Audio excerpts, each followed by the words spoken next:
Welcome to the Alarpa Podcast, the home for cultural chit chat in and outside Madrid. People will talk.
Welcome to the third edition of the Alarpa Coronavirus Quarantine Special Podcast number 3. And joining me on a balcony in the posh part of Madrid is the ballet buttery Mary. How's it going? Every week, another suspect introduction. Yeah, I have to say, I think probably the most accurate thing of all those was ballets, which is quite worrying. Exactly, yeah. Well, I've had on good authority, I was speaking to one of the lads, and he was telling me there's nothing wrong with doing ballet because a lot of footballers do it. And in fact, a lot of the exercises he was doing was Pilates. He was accidentally doing Pilates, and he never knew accidentally. it. So, yeah, as in like he's just doing exercises for different things, and then he discovered. And then it happened. Yeah. Then he realized he was doing Pilates. He looked down and he's wearing leg warmers, had no recollection of how they got into his legs. Yeah, that's what happens. He just kind of came to and realized where he was. No, he just realized he was doing these exercises, and then like somehow he found out that this was actually part of a Pilates program. And basically, a lot of routines that he would do or athletes would do would fall under the umbrella of either ballet or Pilates or something like that, But there are a lot of men that do Pilates, and it's nothing like that. It's like I did it last year, and it's very demanding. I know, yeah. It's not like dance at all. But anyway, why were you looking for support for your ballet activities? I wasn't. I'm a modern man, and I don't need confirmation or reinforcement from another male. So there. But you have, you've really landed me in it this time, haven't you? What with this time? You suggested I email Irish filmmakers who are trying to document Irish people in Madrid living through the COVID-19 experience. And you know what? I listened to you and they accepted me. So I'm going to have to film this in some way. I mean, I'm not really sure how this is going to work. I have to film it when I wake up. This is the thing, though. You see this in YouTube videos, and like obviously YouTubers do this when they wake up, but they're really awake already. They've set up the camera, obviously, so it's all reenactment. It's all fake, So I'm gonna have to like join that kind of those ranks and stage my waking up, and then you keep saying you're gonna have to while you have this like massive smile because you're very happy that you're gonna do it. So don't sound like it's been imposed by me. Well, the thing is, though, I mean, I'm not sure if they expect a certain technical level, so I have to like find out more about it and see if with the equipment that I have in the house in the quarantine, that I can do it. And I'm not going to put anybody at risk by asking for delivery people to deliver microphones or anything like that. I would not do that. So what we can do is, but also, that could turn out well. It could be an interesting thing because I saw the in the paper some Irish people talking about Madrid, and we spoke about this Madrid during the coronavirus. So I'll be trying to avoid these particular things. Okay, I'll be trying to avoid one. Madrid is a city of fiestas, and now the party is over. I'll be trying to avoid that. Thank God for that. Now the city has been plunged into a semi-permanent siesta, something like that, and also the feria. So I think, whenever you have a foreigner talking about Spain, it's always the football, the fiesta, the siesta, and the cerveza. Now, to be fair, beer sales have gone up dramatically in Spain. I'm assuming in other countries under quarantine as well. And if you order from Deliveroo, you do get free latas or cans of beer as well, and free bottles of But you would never put anybody at risk, so you wouldn't know that. No, I'll be honest. I do try to limit it. I did get one Deliveroo, but it's a no contact delivery, so they leave the food outside your door, and then you leave them going to the elevator or whatever, or go down the stairs, and then you open the door and you just pick it up. So, like, age are you?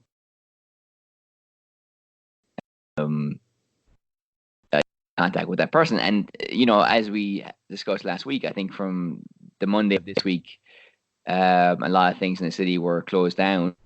Even stricter measures were put in place. Non-essential jobs were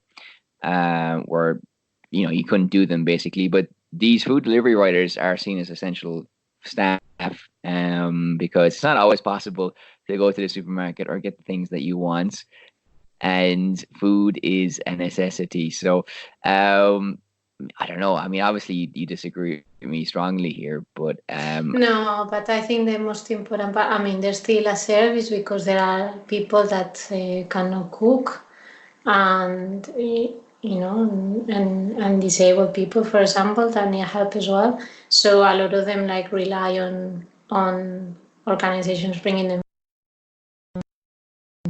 and delivery takeaways are playing a part in that as well. So that's important.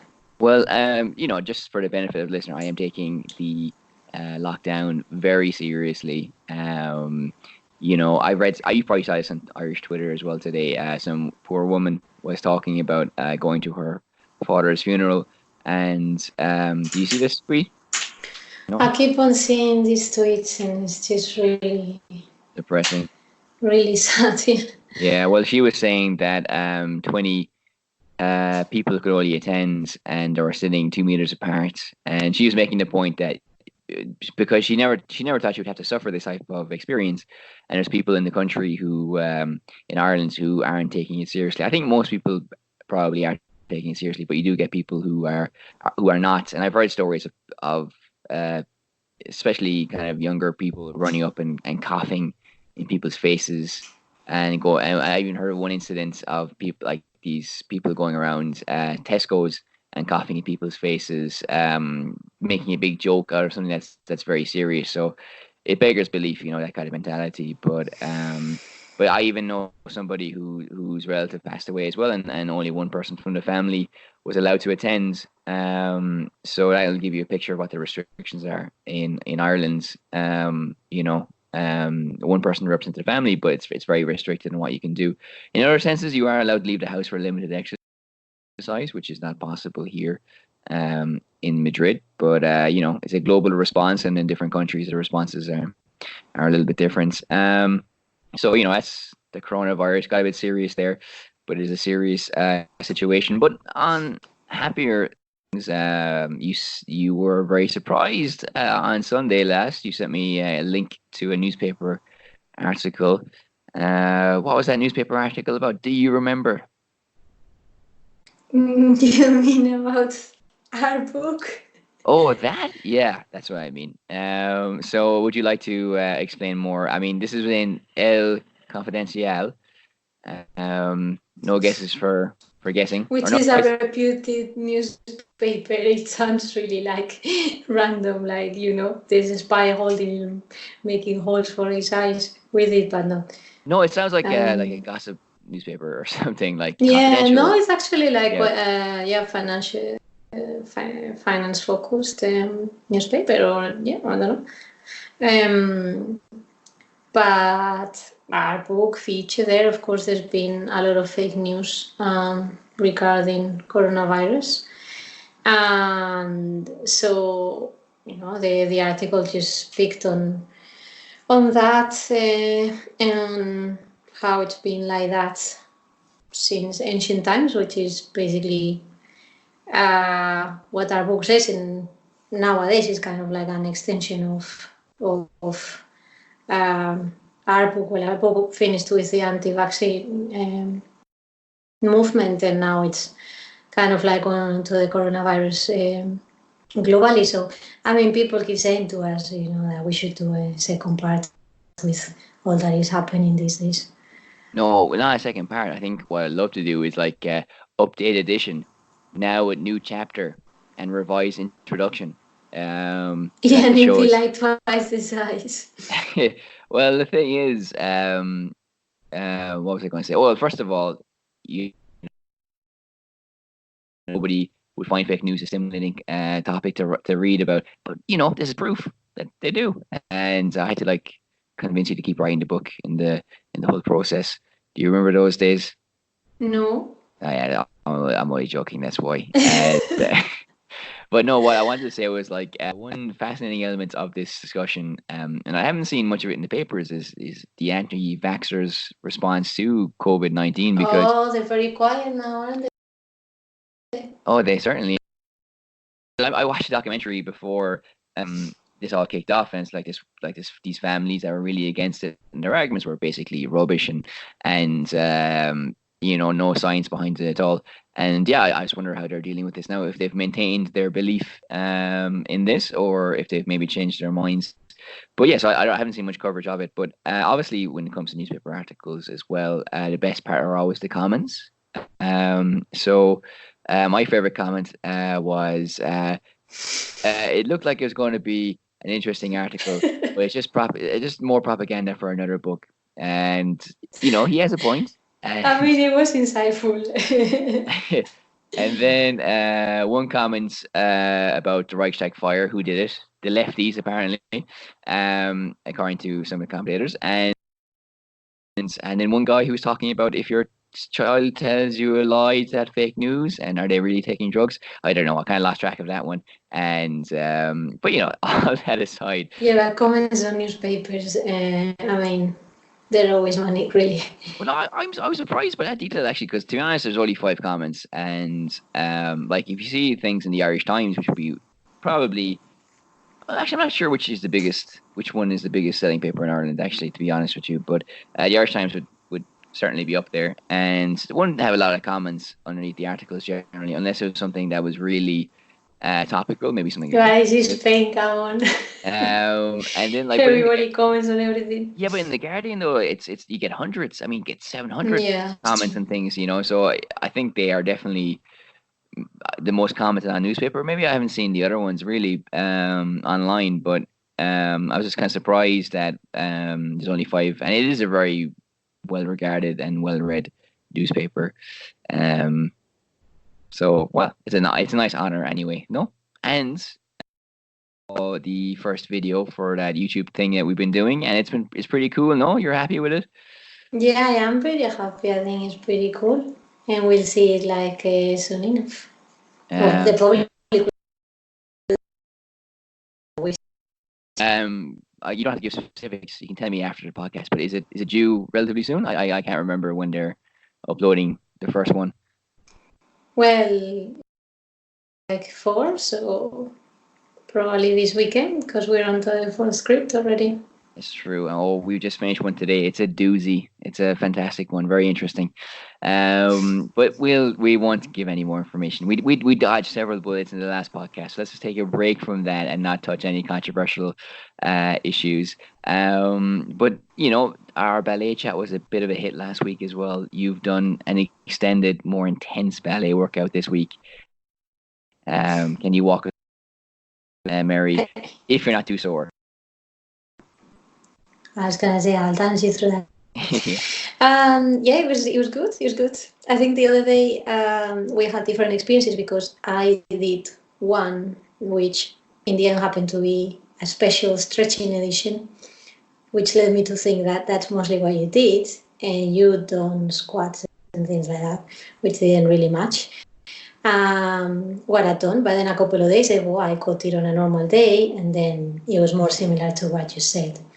At first, it was a little bit irritating because the woman is like overly happy. And well, I'm a grump, so no, but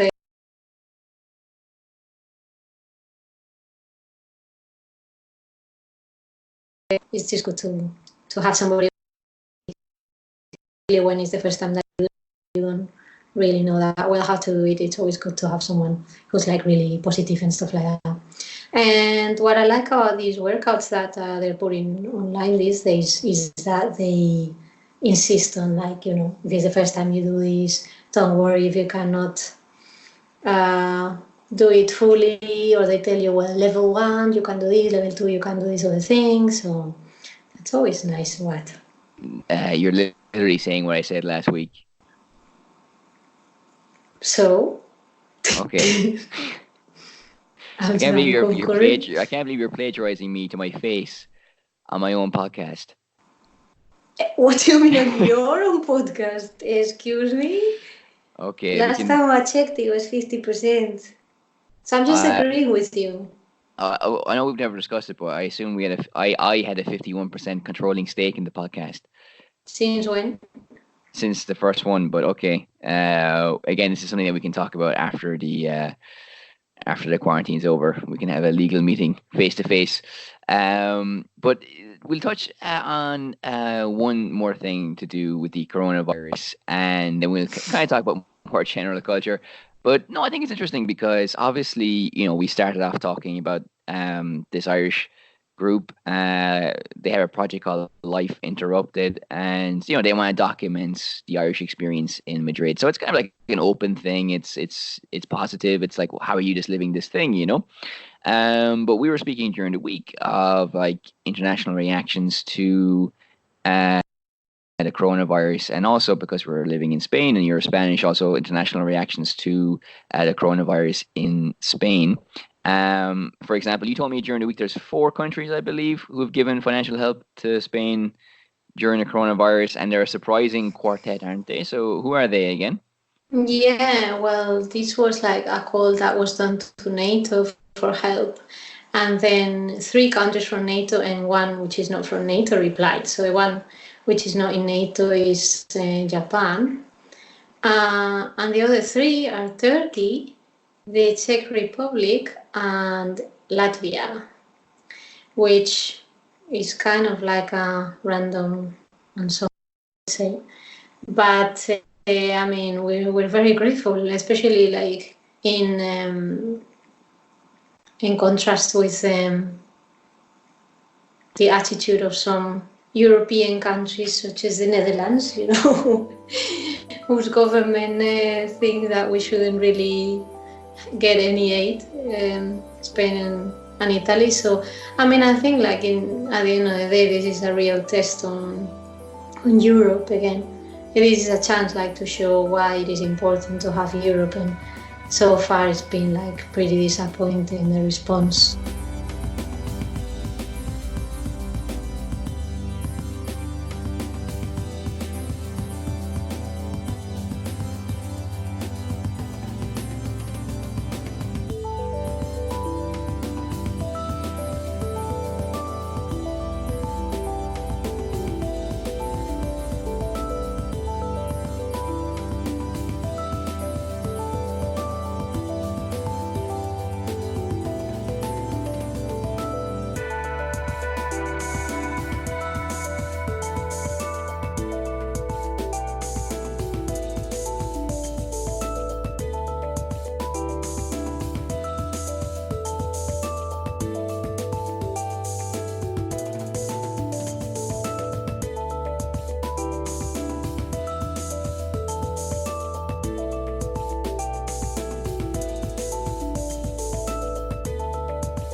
Okay, so just a couple more things before we finish today. We've had a very enlightening conversation. So let's top it off by referring to some Arabic movies that we've been watching. They were free on a couple of platforms, and thanks to you, Mary, for finding them, because you did find them and you shared them with me, and we watched it at the same time, albeit in different locations. And we kind of were commenting on the movie, the documentary we were watching through WhatsApp. And so, yeah, long-time listeners of the podcast will probably know that we do like to frequent Casa Arabe in Madrid. And one of our first videos that we did on our now defunct YouTube channel, it was about Casa Arabe. So we're big fans of Arabic culture. So first of all, you have a dog's nose, not literally, for sniffing out culture. How did you come across this? Now what? You're like crinkling up your nose there, like a bloodhound. Because of the dog's nose. Okay, I have to say this wasn't my making, and my sister sent it to me. So we have to thank my sister for this assistance. So yeah, she just sent it to me, and she sends me a lot of things, but this one was really Opar Street. And then we just discovered this platform that is showcasing, I would say, probably mostly Lebanese films, but also Egyptian and other Arab countries. I think at some point it was part of like a Lebanese film festival, but not always. And some of them are short, some of them are long. We've watched 2 short movies and a long one, haven't we? We have, yeah. So let's look at the long one maybe first, because that will be the meat and potatoes of the of this part of the conversation. Or what the halal meat and potatoes.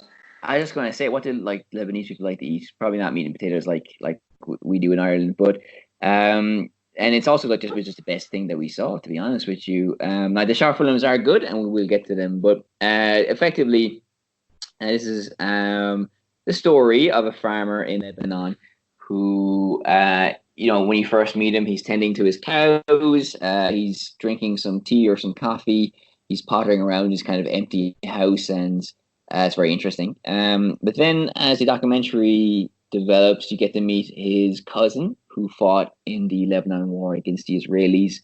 You get to meet a few other people who were also forced out of the village, and they come back to tend to their garden, because they were forced off the land, and even though they don't live there anymore, they want to come back to it. It calls them. And another couple who come back to pick roses from the house that they abandoned as well, but they still get pulled back to this homeland, to this hearth, And they're Christians. They talk about Christmas. They talk about Easter, and it's just a very beautiful documentary because what it is essentially is it's 2 things. One is it's documenting this kind of maybe slower life in this village. I mean, you could describe any village like that, I imagine, but it's kind of detailed and filmed in a very beautiful way by somebody who's related to the main protagonist of the documentary. And also it's about a lost village. It before the war, it was very vibrant, and it was very, had celebrations and communities coming together, and now these people are kind of bereft because they don't have that anymore, and they're almost stuck wistfully looking backwards through the years to this period before the war, and here they are stuck in the period after the war. And when communities die for whatever reason, I think that sort of melancholy and wistfulness is kind of brought to the fore. So that's kind of the basic idea of this documentary. So I can explain why I like it as well, but before I do that though, Mary, I know you did as well. So what are the things that you really enjoyed about this? I thought it was a very nicely shot documentary. It starts very slowly introducing different characters even though there is one main person. But yeah, it follows different neighbors, and it's just it seems to be in very simple terms what the village life is like now that it's been abandoned, but in reality, um, basically it's kind of like a way of showing what's not there anymore. And what's not there anymore is just told through the stories of the neighbors, through their personal accounts of what happened to the families and the points where they had to leave and so on. So in some way, it just goes to show that the village is the people, and when the people are gone, when the community is broken, all those things they just take them away with them. Yes, it's a very compelling part of it, and you do mention that it's beautifully shot, and yeah, it is because you get a lot of long takes where, as I mentioned, he's making tea in the start of the documentary, and the camera is just focusing on his hands, and the details of making this beverage. It's like it's a documentary, so it's documenting and in the truest sense, because even for example, on Netflix, to go on a bit of a tangent, people are talking about the show Unorthodox, which is a great show as well. And the filmmakers were saying because a lot of the traditions of the Hasidic Jews are unknown to the outside worlds, that it gives them a chance to kind of document it almost as if they're making a documentary. And so even though it's a work of fiction, Unorthodox, albeit based on a true story, they get to. Well, sorry, that makes no sense. It is sorry. Let's scratch that. It's a piece of semi-fiction, because there's some parts of it that are fictitious and other parts which are true. But ultimately, it gives them a chance to kind of document these things as a documentary rather than a Netflix show. And this documentary that we're talking about the Lebanese farmer is true. It's based on his life. It's biographical, and there's a lot of scenes that where the camera is static and there's not a lot of movement. You're just allowed to linger and absorb the atmosphere. In another scene, he drives off somewhere and the camera just stays in his position, static, and you can see him driving off, getting smaller as he disappears into that distance. And for me, this type of documentary making and filmmaking has a profound effect on me. I really do love it. It's very, very beautiful because you get to see and feel and get a sense, an unspoken sense of a place through this kind of technique. And you don't crowd the narrative or the scenes with unnecessary narrations or a person on camera who's like presenting this documentary. Everything is as it is. It's very naturalistic, and you get a sense of it in the truest sense. I think that's reinforced by the fact, as I mentioned earlier, that the guy making the documentary is related to the main subject. So everything is kind of personal and up close, and also understood in a sense. Even though, of course, a lot of people there talk about their experiences, also they refer to the war, and they do give some amazing insights as well. So there are kind of more direct things as well, but I think it's a very atmospheric documentary, which definitely is to its credit. I think I mean, yeah. Do you have anything more to say about that kind of stuff? No, I think it's interesting what you said, because it just sort of like transports you to a completely different type of like watching experience, because as you said, when there's a person explaining it to you, it's kind of like they're already mediating what you're supposed to think or how you're supposed to feel about it. So in this case, it's like everything is presented and everything is there for you to see. And then you can, it's only like slightly directed by the questions of the filmmaker, which are minimal, to be honest. But the rest of the time, you're just free to interpret and absorb whatever you want. So that, I think, that adds to the quality. And how as well, it just it's this narrative that's connected. It's not a linear narrative in a sense, but it just keeps as you mentioned, it develops in layers, no? So there's like these little circles that grow bigger and bigger and build on top of each other until you have like this overall story. So it's told very beautifully as well. It doesn't just look beautiful; it's just a story told really well also. And contrasted with that, the heavy musings, you have scenes where he's playing jokes with an egg and having dinner with his family, and a scene where his cousin's like compelling him to marry, and he doesn't want to get married because he has to finish building the outdoor toilet or the indoor toilet.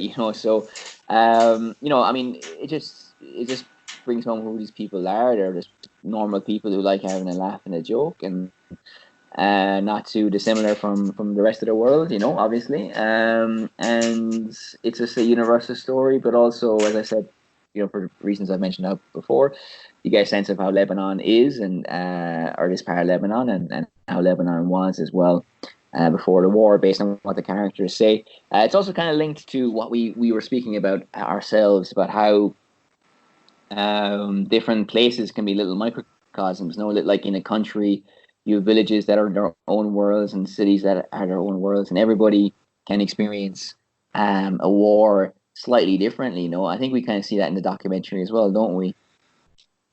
Yeah, we mentioned this in comparing it to Spain and the experience of the Civil War that people have had in different areas, and it's true that is very different. I think in this case, this village was on a hill, so they felt like they were being attacked from all directions, so they felt that there was no escape, and their experience was that there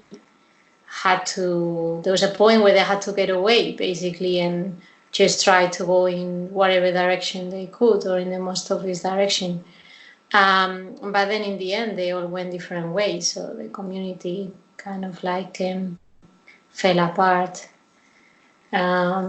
So yeah, at some point there was a moment, not a very precise moment, but they can all just identify that throughout time. They just simply had to leave. Okay, yeah. And overall, an amazing story. So would you like to move on to the two short films? The two short films, one was about a tape, and the other one, you can refresh my mind because I can't remember. It's a very interesting one. It's about a woman who is Muslim, and she's calling. She lives in That's Belgium, right. Yeah. and Sorry. it's set between the Paris terrorist attacks and just before the ones in Belgium, and there's a climate of suspicion, growing around the Muslim immigrants, and she plays a character who, from her window, observes other immigrants from different countries, and she calls the local council, kind of complaining about them and intimating that they could be plotting something. And we won't give away the ending, but it's shot again in a very interesting way. It's just basically her stuck in her apartment, and the camera angles are always from her perspective, looking out the window or peering through curtains and things like that. So again, the story is told very effectively, and also kind of shows the how easy it is to fall into paranoia and what those weaknesses are. Uh, because, for example, she is obviously a Muslim character. I think she's internalized the shame of being maybe a Muslim person at this time, because a lot of right-wing politicians in Belgium and in other countries are blaming them for all these things. So she probably feels sensitive and vulnerable to these things. In the story, somebody writes ISIS either on her car or her apartment door. So she's feeling this persecution, and how she reacts to it is by maybe internalizing it and kind of absorbing it and pointing the finger at other Muslims. And it's done very well, because when she calls the council, she's like saying, "Oh, this guy's Turk or he's Iraqi." The nationality changes. There's a scene where a guy's like tying his shoelace, kneeling down behind a bush, and she's like saying, "Oh, he's hiding behind a tree." And it always ends with the same kind of sentence. I don't know what they're up to, but I feel I feel they're going to do something bad. And I think that's kind of sums up, in essence, what drives this type of paranoia. It's not based on any kind of, real information. It's just like this kind of feeling that comes from um, fear, probably, and maybe other places as well. So it's an interesting story, shot interestingly as well. I guess as something to watch, as a narrative thing. It maybe not as entertaining as a documentary, but it has important things to say, and shows them in a nice way as well. I think you share those sentiments as well, don't you, Mary? Yes, I do. Exactly. It was a completely different topic, but also very relevant, very current. And there's an interesting twist that I think it's also like makes you reflect on like some interesting paradoxes or different situations that that occur at the same time from different people. So, well, just watch it because it's not very long and you can see what happens in the end. Yeah, and also, yeah, the other one with the tapes is fantastic. Well, I mean, again, it's kind of filmed in an interesting way, an interesting kind of concept. Maybe not as compelling, just as a story to watch, but a lot of good points to it as well. But again, you were kind of left like it's good, but maybe not as interesting as the other ones that we've spoken about. Isn't that correct? Well, I thought it was interesting. It's a different kind of thing because in reality there was no images or barely any images. It was mostly about the sound, and I think we spoke about that perhaps it would be enhanced if there was even just like a sound wave graph or something like that when somebody was talking. But I think it was interesting still because it was a record of tapes that were sent, like it was the 70s or the 80s. And this is how people communicated when others were abroad. They sent them tapes with songs, and it's interesting because when we were discussing the long film and talking about the village, then I remember that the kid, I'm pretty sure one of the songs that he sang referred to the village as well. So it's kind of like a way of talking about homeland is just to refer to like a perfect village. Yeah, exactly. And yeah, I mean, I think the sound is a great device as well. You have to access deeper parts of your brain to kind of conceptualize it, and it engages you in a different way to other stories.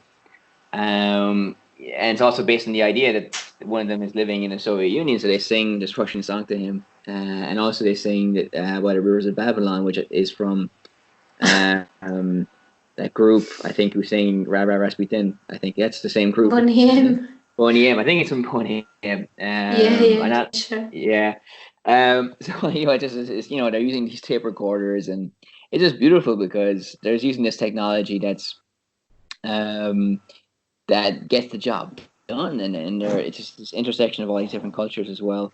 And yeah, it's different. You don't see these kind of movies all the time. Likewise with the movie where she's just peering through her window and the curtains and things like that. You don't see it, those stories being told all the time or being shot like that as well. So ultimately, they're definitely worth a check out. Well, probably now you can access them for free, but we can leave a link to them in the description, and maybe you can find a way of checking them out. So yeah, that was our blast of Arabic culture. It was fantastic to kind of see these different perspectives, and it was definitely a very worthwhile experience. So thank you, and thank you to your sister as well for coming up with them.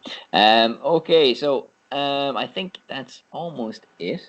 In next week's podcast, we're going to talk about dancing like a maniac a little bit more because we've discovered this world of of training to 80s classics.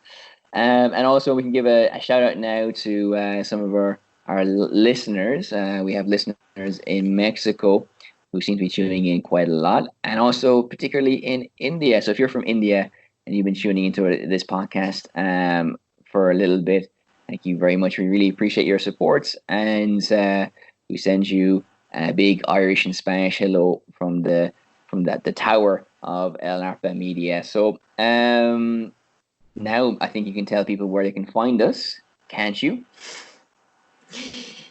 So you can find us on our blog, irishlicensemadrid.com.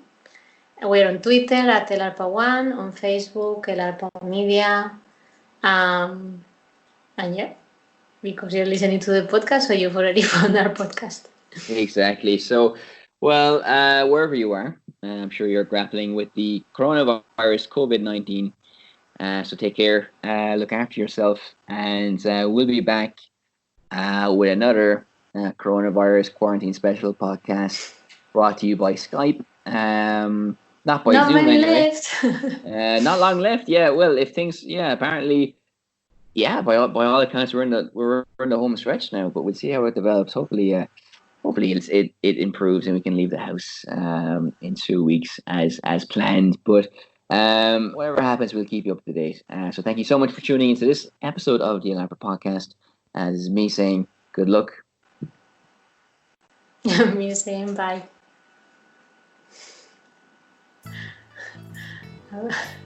I very nearly hung up on you. The Elaborate Podcast, the home for cultural chit-chat in and outside Madrid. People will talk.